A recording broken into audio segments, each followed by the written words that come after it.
we'll go on to our next speaker, who is Irene Lawrence.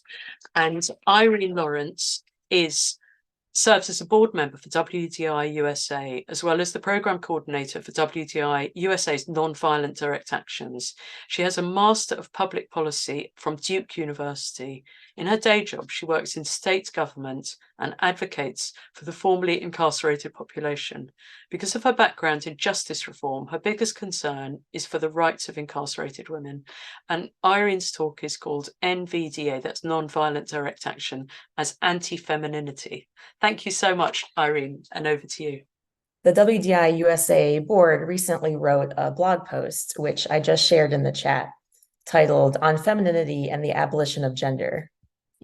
The blog post sought to examine femininity as gender from a radical feminist perspective, explain how and why it is enforced upon women and girls and how it harms us, explain why gender identity is merely one form of gender, and invited women to explore how we can resist compliance with gender. We then hosted a panel discussion for all US signatories on this topic. After each board member shared her thoughts and reactions to the piece, we had a lively discussion on how to identify our participation in femininity and how to resist compliance with it. One of the most useful questions that came out of this discussion was, what could strength and power look like for women? To explore this question, I wanted to examine how a core expectation of femininity is that we should enjoy the pain men inflict on us, and how nonviolent direct actions, or NVDAs, are most effective when they flip this expectation on its head. Making Trantifa violence visible entails not just enduring their abuse, but broadcasting it everywhere. During WDI USA's nonviolent direct action trainings, after we explain the risks, women often ask whether putting ourselves in a position where we are likely to get yelled at or attacked is actually doubling down on stereotypes of femininity, namely that women are fragile and vulnerable, and thereby losing us support rather than gaining it. How can we learn to see ourselves, and how can we actually become powerful people with full agency when we are intentionally going into circumstances where we will not come out unscathed? When NVDA is most successful, we do not look strong, at least not in the moment. And even some who understand the strategy when it's practiced by men look at women who attempt it with patronizing contempt.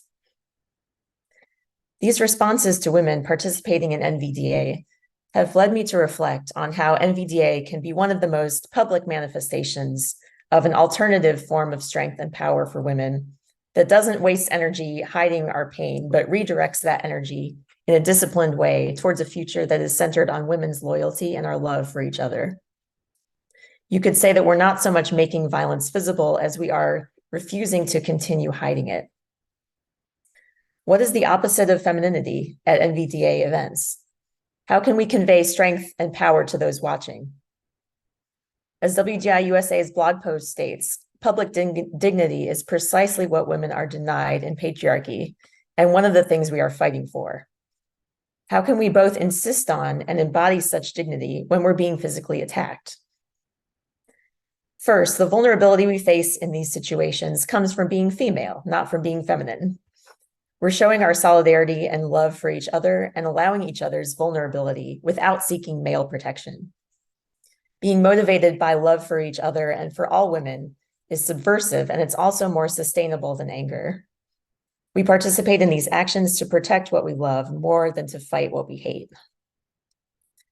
Second, we're not trying to make it look easy to stand up for our rights. We may be truly scared or actually hurt in NVDA actions, and we're not trying to cover up our anger at the facts we're sharing or our fear of the repercussions. We may be taking emotional or physical abuse in these situations, but we are denying its legitimacy. Third, we're determined to give ourselves a platform and be heard by pushing our arguments into the media narrative. Although some men may help us amplify the message, we're mainly calling on our sisters to both participate in these actions and to help get the word out. Amplifying each other's voices for our collective benefit as women is a distinctly unfeminine show of strength. Finally, finding strength and power to stand firm during these actions comes from standing together on behalf of all women and girls, not to get individual praise or recognition.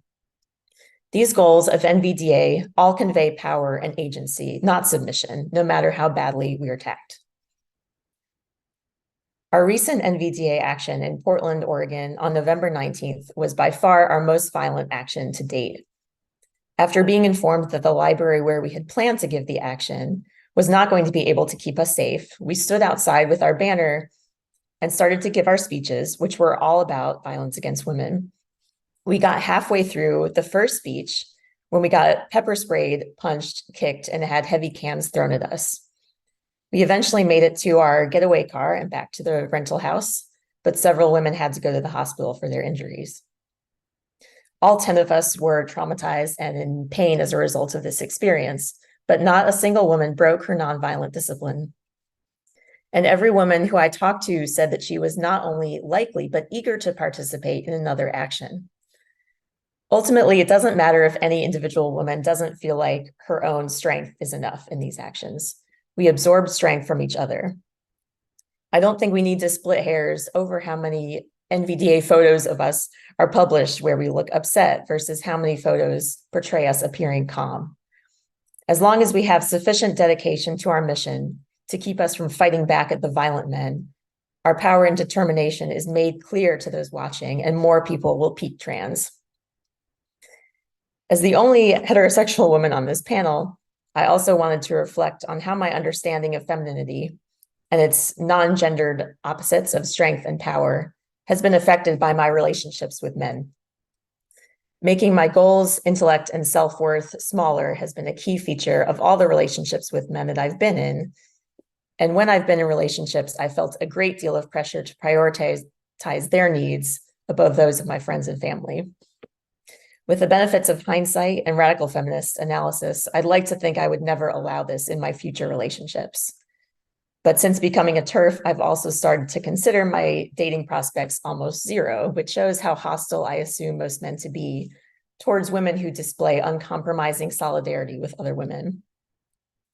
My assumption that there are now very few men who I would consider as partners is further strengthened by my experiences since becoming a radical feminist.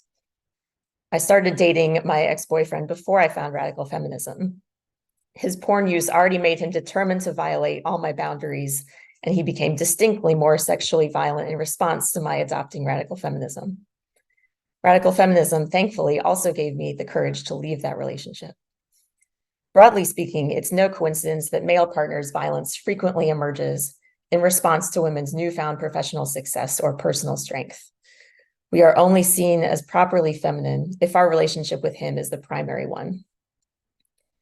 I think straight radical feminists need to spend the majority of our time, intellect, empathy, and political analysis on our female relationships and what benefits women and girls as a class, regardless of our relationship status as it relates to men.